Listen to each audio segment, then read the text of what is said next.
आप सभी आत्मीय जनों का इस आध्यात्मिक यात्रा में हार्दिक स्वागत है।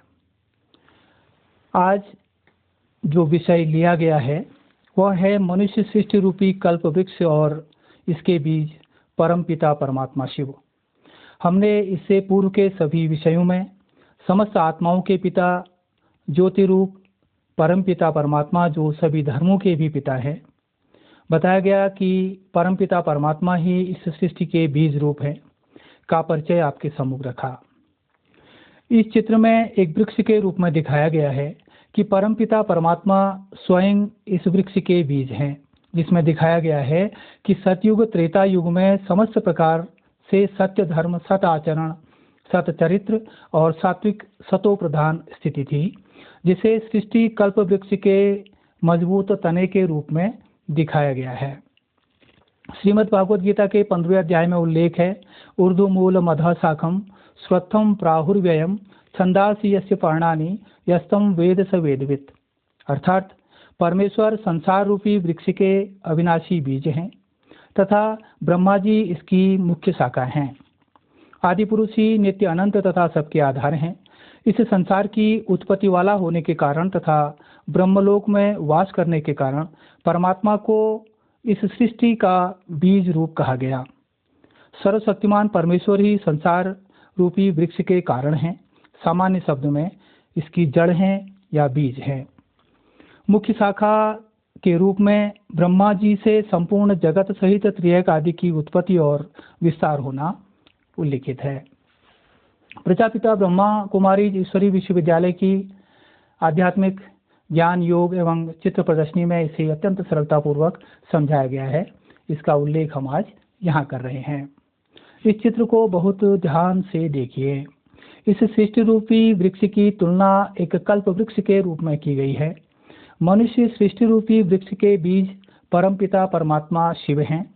चित्र में कलयुग के अंत तथा सतयुग के प्रारंभ के बीच के समय को संगम युग बताया गया है, अर्थात अंधकार और प्रकाश युग के मध्य का समय। इसकी जड़ में परमात्म शक्ति से सृष्टि संरचना के देवता ब्रह्मा जी व सरस्वती को अन्य तपस्वी आत्माओं के साथ सहज राजयोग द्वारा पवित्रता के बल पर सतोप्रधान दुनिया के संकल्प के साथ बैठा दिखाया गया है।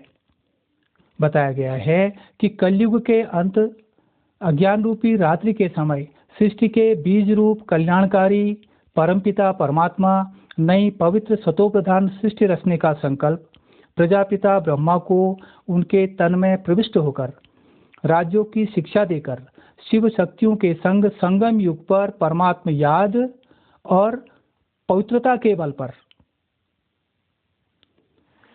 सतयुग स्थापना के निमित्त बनाते हैं तथा सतोप्रधान दुनिया की स्थापना जिसे इस वृक्ष में मजबूत तने के रूप में दिखाया गया है, इसकी रचना प्रारंभ की जाती है। जहां 16 कला संपूर्ण श्री लक्ष्मी श्री नारायण का राज्य, देवता घराना, सतोप्रधान यथा राजा रानी तथा प्रजा अर्थात भेदभाव रहित एक मत एक धर्म एक भाषा से सुखी संपन्न राज्य चलता है। राजा और प्रजा दोनों आपस में एक दूसरे को बेहद प्यार करते हैं, यहाँ तक कि शेर और बकरी एक ही घाट पर पानी पीते हैं। वृक्ष सदाबहार फलदायक होते हैं। प्रकृति पूर्ण रूप से सात्विक व वरदानी होती है। इसे सतयुग कहा गया, जहाँ 8 सूर्यवंशी चक्रवर्ती प्रसिद्ध राजा हुए। इन्हें विश्व महाराजन नाम से पुकारा जाता है। इस सृष्टि रूपी वृक्ष की तुलना उल्टे वृक्ष के रूप में की गई। तत्पश्चात मजबूत तने पर ही, जबकि कोई शाखाएं नहीं है, 14 कला संपन्न श्री सीता श्री राम का राज्य है, जो भी संपूर्ण निर्विकारी तथा आदर्श और सदाचारी मर्यादा पुरुषोत्तम राजा राम के रूप में प्रसिद्ध हुए। लगभग इसी अवधि में परमात्मा को शिव के नाम रूप के साथ उनकी भक्ति का शुभारंभ हुआ। यूं तो राजा विक्रमादित्य द्वारा प्रथम बार सोमनाथ में शिवलिंग के रूप में शिव भक्ति का उल्लेख भी मिलता है। श्री राम द्वारा रामेश्वरम में शिव की आराधना उपासना का वर्णन तथा रामेश्वरम में शिव पूजा करने का उल्लेख भी धर्म ग्रंथों में मिलता है। इस प्रकार सतयुग और त्रेता युग का सनातन देवी देवता धर्म ही इस सृष्टि रूपी कल्प वृक्ष का तना है। द्वापर से पूर्व शिवलिंग के रूप में शिव परमात्मा की भक्ति प्रारंभ हो गई। द्वापर में श्री कृष्ण की लीलाओं का वर्णन, जिसे हम आने वाले विषय में बहुत विस्तार से चर्चा करेंगे। श्री कृष्ण की लीलाओं का वर्णन और उनके राज्य और श्रीमद् भगवत गीता की रचना के संबंध में सारी ही जानकारी आपको उपलब्ध कराएंगे। तत्पश्चात समाज में काम, क्रोध, लोभ, मोह, अहंकार, धर्म, भय, ईर्ष्या, द्वेष, वैर भाव में वृद्धि होने लगी। इच्छाएं असीमित और स्वार्थी होने लगी।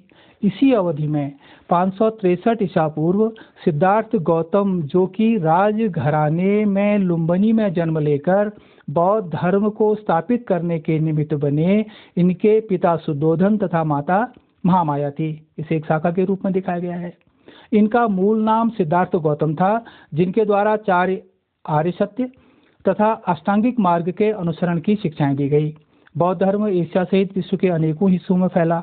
महात्मा बुद्ध ने मानव पीड़ा की प्रवृत्ति और जीवन के अस्तित्वगत दर्द से मुक्त होने तथा निर्वाण प्राप्त होने हेतु उपदेश दिए।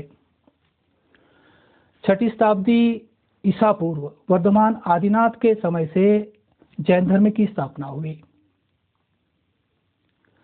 जैन धर्म में आत्मिक शुद्धता के साथ साथ अहिंसा, सत्य, अस्तेय, अपरिग्रह, ब्रह्मचर्य की मुख्य शिक्षाएं दी गई। कई धार्मिक साहित्यों में इसे बौद्ध धर्म से भी प्राचीन माना गया है। इस धर्म में महावीर जैन 24वें तीर्थंकर हुए। इसे भी एक शाखा के रूप में दिखाया गया है। इस मनुष्य सृष्टि रूपी कल्प वृक्ष की अगली शाखा के रूप में इस्लाम धर्म को बताया गया है। इसका प्रारंभ 7वीं सदी में अरब प्रायद्वीप से शुरू हुआ। इस धर्म के संस्थापक इब्राहिम व मोहम्मद पैगंबर को कहा गया है। उनके द्वारा 613 ईस्वी के लगभग उपदेश देना प्रारंभ किया गया। इस्लाम एक ईश्वरवादी मजहब है। वर्तमान में यह विश्व का दूसरा बड़ा धर्म है। तत्पश्चात ईसाई धर्म की स्थापना 1ली शताब्दी ईस्वी में हुई। इसकी शुरुआत नासरत के ईसा मसीह, जिन्हें यीशु भी कहा गया, उनके द्वारा की गई। इसे क्राइस्ट द्वारा स्थापित क्रिश्चियन धर्म भी कहा जाता है। इस धर्म को लगभग 2025 वर्ष हुए हैं।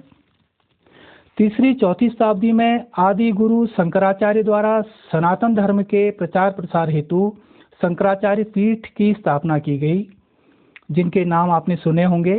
पुरी में गोवर्धन पीठ, द्वारका में शारदा पीठ, दक्षिण में श्रृंगेरी पीठ तथा बद्रिका आश्रम में ज्योतिर्पीठ हैं। आदि गुरु शंकराचार्य ने भारत में शस्त्र और शास्त्र परंपरा की नींव डालकर 10 नाम संन्यास का शुभारंभ किया। तत्पश्चात नानक जी द्वारा सिख धर्म की स्थापना की गई। उनके द्वारा एक ओंकार कह परमात्मा को ज्योति स्वरूप कहा गया। इसके बाद अनेकानेक मठ, मंडल, पंथ, समाज, आश्रम, सभा, सोसाइटी तथा संस्थाओं का आगमन होता गया। यह सब इस मनुष्य सृष्टि रूपी कल्प वृक्ष की शाखाओं, पत्तियों के रूप में वर्णित की गई हैं। वर्तमान में समस्त संसार महास्वार्थ और अपरिमित महत्वाकांक्षाओं से वशीभूत दिखाई दे रहा है। एक ओर भौतिक विकास चरम पर है, वहीं समाज परमात्मा की ओर उन्मुख होने से बचने लगा है। धीरे धीरे आपसी संबंध, बुद्धि, मन, भाव सब मलिन होता जा रहा है। हर प्रकार का प्रदूषण प्रकृति को कोपित कर रहा है। प्रकृति का संतुलन बिगड़ने लगा है।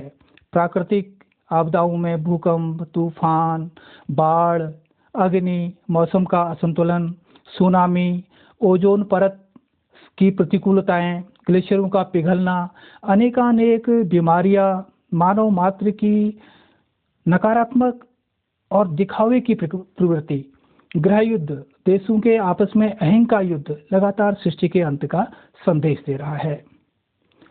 यह समय बहुत सावधान होने का समय है।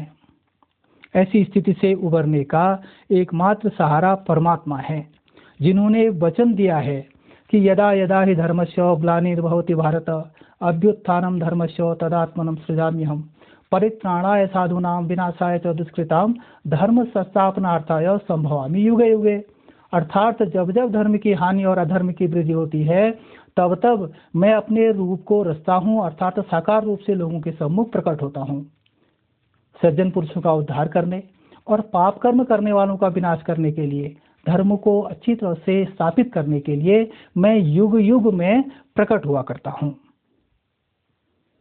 तो इस प्रकार इस धरती पर परमपिता परमात्मा द्वारा जो यह बीज रोपित किया गया,